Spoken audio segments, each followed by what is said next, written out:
Sun Tzu, The Art of War. Chapter 9. The Army on the March. We come now to the question of encamping the army and observing signs of the enemy.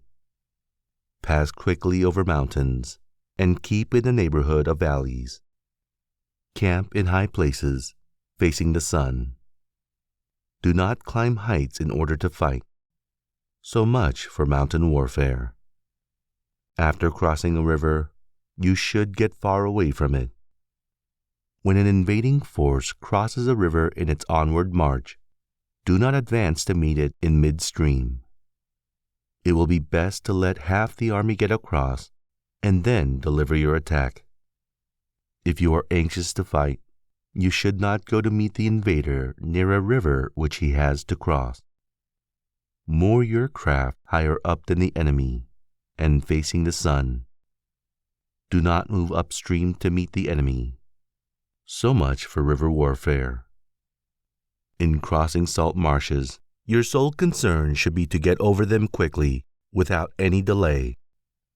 If forced to fight in a salt marsh, you should have water and grass near you, and get your back to a clump of trees. So much for operations in salt marshes. In dry, level country, take up an easily accessible position with rising ground to your right and on your rear, so that the danger may be in front and safety lie behind. So much for campaigning in flat country. These are the 4 useful branches of military knowledge which enabled the Yellow Emperor to vanquish 4 several sovereigns.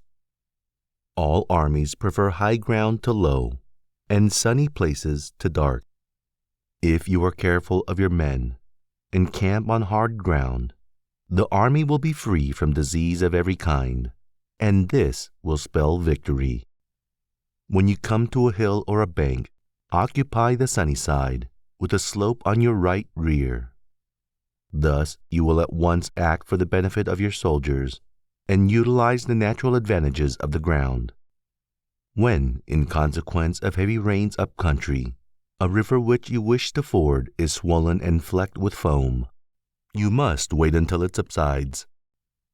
Country in which there are precipitous cliffs with torrents running between, deep natural hollows, confined places, tangled thickets, quagmires and crevasses, should be left with all possible speed and not approached.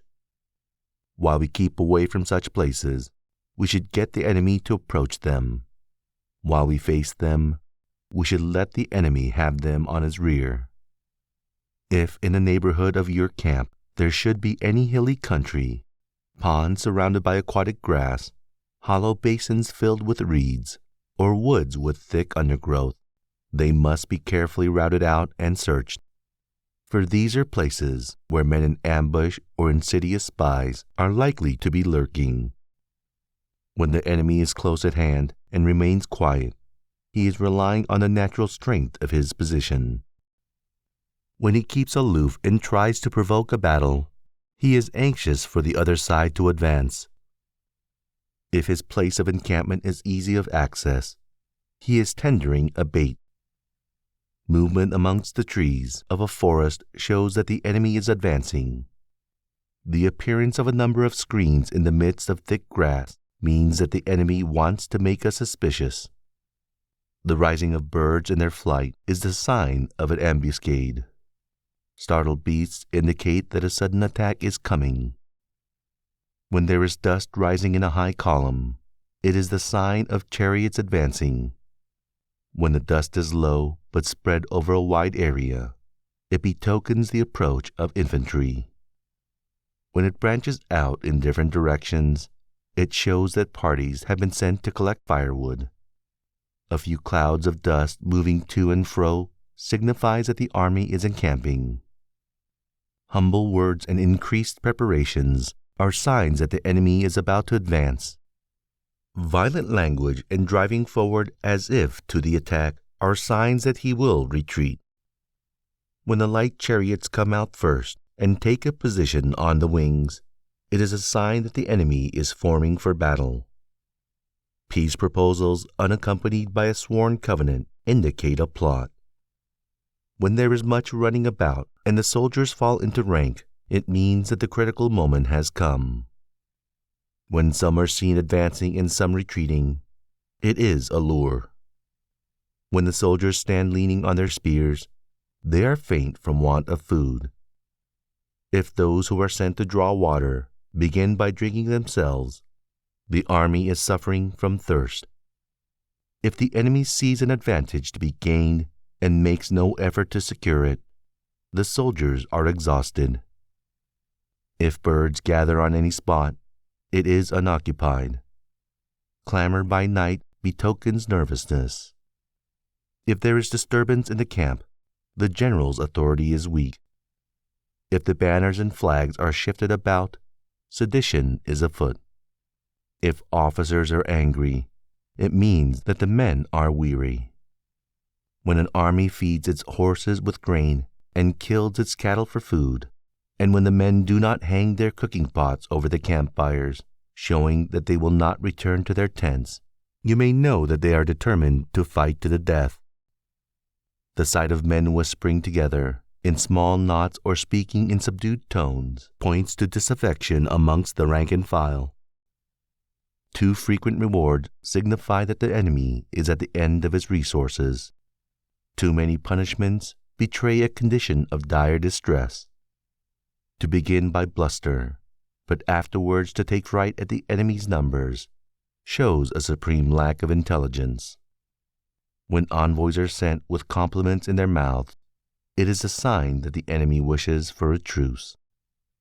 If the enemy's troops march up angrily and remain facing ours for a long time without either joining battle or taking themselves off again, the situation is one that demands great vigilance and circumspection. If our troops are no more in number than the enemy, that is amply sufficient. It only means that no direct attack can be made. What we can do is simply to concentrate all our available strength, keep a close watch on the enemy, and obtain reinforcements. He who exercises no forethought but makes light of his opponents is sure to be captured by them. If soldiers are punished before they have grown attached to you, they will not prove submissive, and, unless submissive, then will be practically useless. If, when the soldiers have become attached to you, punishments are not enforced, they will still be useless.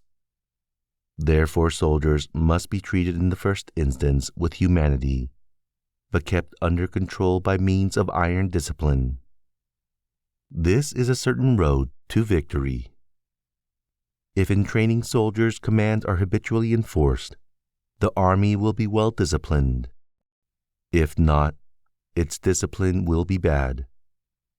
If a general shows confidence in his men, but always insists on his orders being obeyed, the gain will be mutual.